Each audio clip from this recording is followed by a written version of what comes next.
This is kind of a full circle for us this evening, especially Kenny Turner and myself, because about 17 years ago,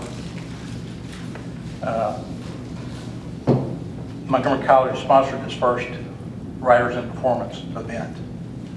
And the writers we had that first evening were Robert Phillips, Richard Howard, and Edward Hirsch.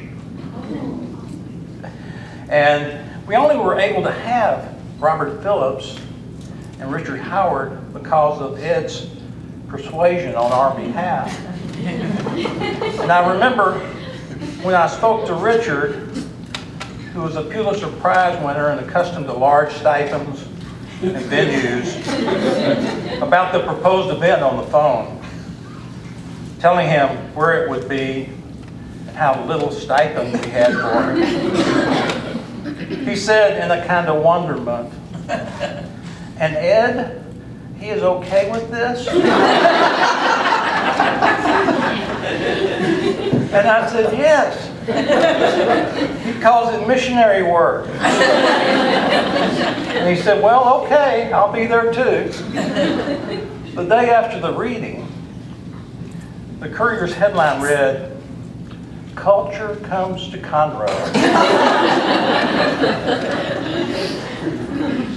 So with Ed's help, helping make that first evening such a great success, we've been able to bring over 200 writers to Montgomery College and since then. And so, number one, we owe Edward Hirsch a great debt for allowing us to get started and getting us on the road to what has been a wonderful. And this is my poem, Wild Gratitude. I want to read it to you because it's the title. I get the title for my new and selected poems from it. Here in this poem, which I wrote in 1983, my cat Zoe achieves literary immortality and fame by her association with a great cat out of literature, Christopher Smart's cat Jeffrey. And Christopher Smart wrote a wonderful poem called Jubilate Agno. And in the section of, there's a section of this poem where he starts praising Jeffrey and a lot of other people too. And there are three quotes in my poem. He praises the Postmaster General and all conveyancers of letters. He calls Jeffrey the servant of the living God, duly and daily serving him. And he calls the mouse a creature of great personal valor. Wild Gratitude. Tonight when I knelt down next to our cat Zoe and put my fingers into her clean cat's mouth and rubbed her swollen belly that will never know kittens and watched her wriggle onto her side, pawing the ear, and listened to her solemn little squeals of delight, I was thinking about the poet Christopher Smart, who wanted to kneel down and pray without ceasing in every one of the splintered London streets, and was locked away in the madhouse at St. Luke's with his sad religious mania, and his wild gratitude, and his grave prayers for the other lunatics, and his great love for his speckled cat, Jeffrey.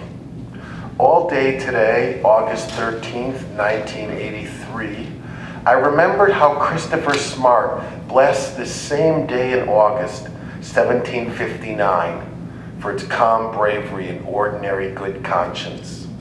This was the day that he blessed the Postmaster General and all conveyancers of letters for their warm humanity, and the gardeners for their private benevolence and intricate knowledge of the language of flowers, and the milkmen for their universal human kindness.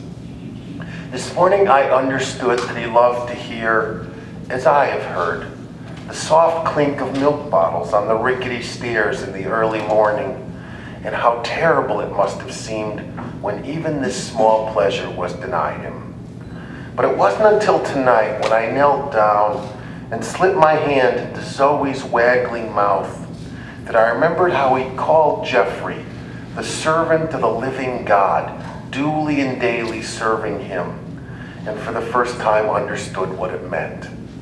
Because it wasn't until I saw my own cat whine and roll over on her fluffy back that I realized how gratefully he had watched Jeffrey fetch and carry his wooden cork across the grass in the wet garden, patiently jumping over a high stick, calmly sharpening his claws on the wood pile, rubbing his nose against the nose of another cat, stretching, or slowly stalking his traditional enemy, the mouse, a rodent, a creature of great personal valor, and then bailing so much that his enemy escaped. And only then did I understand it is Jeffrey and every creature like him who could teach us how to praise, purring in their own language, wreathing themselves in the living fire.